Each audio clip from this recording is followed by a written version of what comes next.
imaginez, vous n'êtes pas confiné à Paris dans un petit appartement, mais vous êtes au bord de la mer, sur une plage où le sable est blanc, où l'eau est bleue, où il y a des cocotiers.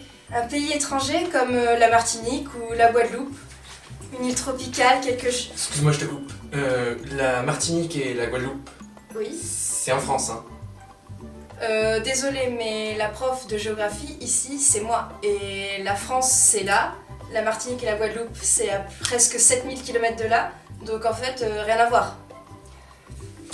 Non mais ça, c'est la France métropolitaine.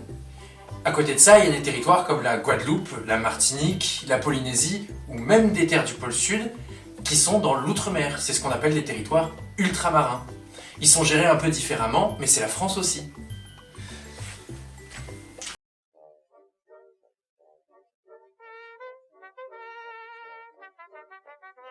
Non mais je le savais, hein, c'était juste pour l'intro. Hein.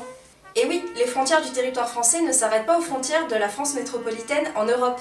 Le territoire français comprend aussi les territoires dits ultramarins, ou les territoires d'outre-mer. Ils sont issus de la colonisation.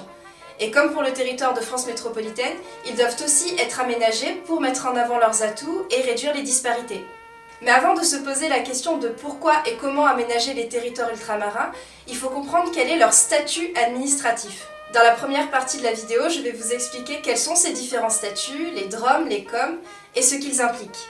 Et dans une deuxième partie de vidéo, je vous présenterai les 5 DROM, car ce sont les territoires sur lesquels nous allons principalement nous concentrer. À savoir la Martinique, la Guadeloupe, la Guyane, Mayotte et la Réunion.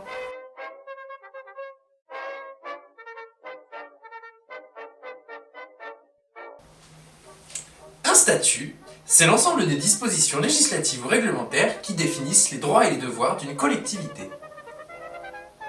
En d'autres termes, un statut, c'est une loi qui permet de déterminer comment un territoire va être administré, c'est-à-dire géré. Et je dis bien un statut avec un T et non pas une statue avec un E. Un statut permet de définir, comme l'a dit monsieur Je sais tout, les droits et les devoirs d'une collectivité, c'est-à-dire d'une commune, d'un département ou encore d'une région. Prenons une comparaison qui n'a rien à voir avec l'aménagement du territoire, prenons par exemple le collège. Pour faire fonctionner le collège, tous les individus qui sont à l'intérieur ont des statuts différents, et ces statuts définissent les droits et les devoirs qu'ils ont. Il y a par exemple le statut d'élève, le statut de professeur, le statut d'assistant d'éducation, le statut de chef d'établissement. En fonction de notre statut, on peut faire ou non certaines choses. Dans l'aménagement du territoire, c'est la même chose. Les régions ont des droits et des devoirs spécifiques, tout comme les communes ou les départements. Cela permet de mieux gérer, de mieux administrer en distribuant les compétences, c'est-à-dire ce qu'on peut faire ou pas. Là, ça me fait rire parce que je pense au millefeuille administratif, pas du tout en fait, hein, mais bon. Et donc, pour les territoires ultramarins français ou les territoires d'outre-mer, il existe 3 statuts.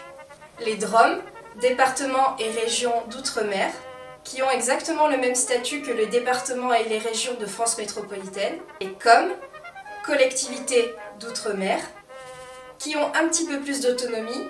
Et enfin, il existe des collectivités qui ont un statut particulier, c'est-à-dire un statut vraiment pour chacune d'entre elles, comme par exemple la Nouvelle-Calédonie, mais ce ne sont pas des territoires que nous allons étudier aujourd'hui. Deuxième partie!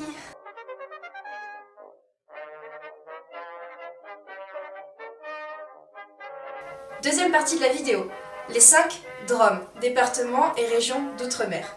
Comme je viens de le dire, les DROM sont au nombre de 5. La Guadeloupe, la Martinique, la Guyane, Mayotte et la Réunion. Je vais vous les présenter rapidement en vous indiquant où est-ce qu'ils sont situés dans le monde et quel est leur chef-lieu, c'est-à-dire la mini-capitale, la ville qui a le plus d'importance du point de vue administratif dans ces DROM. D'abord, la Guadeloupe, la Martinique et la Guyane. Elles sont toutes les 3 situées autour de la mer des Caraïbes et de l'océan Atlantique, en Amérique centrale. La Guadeloupe, c'est cette île qui a une forme de papillon. Son chef-lieu est Basse-Terre. La Martinique est juste au sud de la Guadeloupe, à un peu moins de 200 km, et son chef-lieu est Fort-de-France.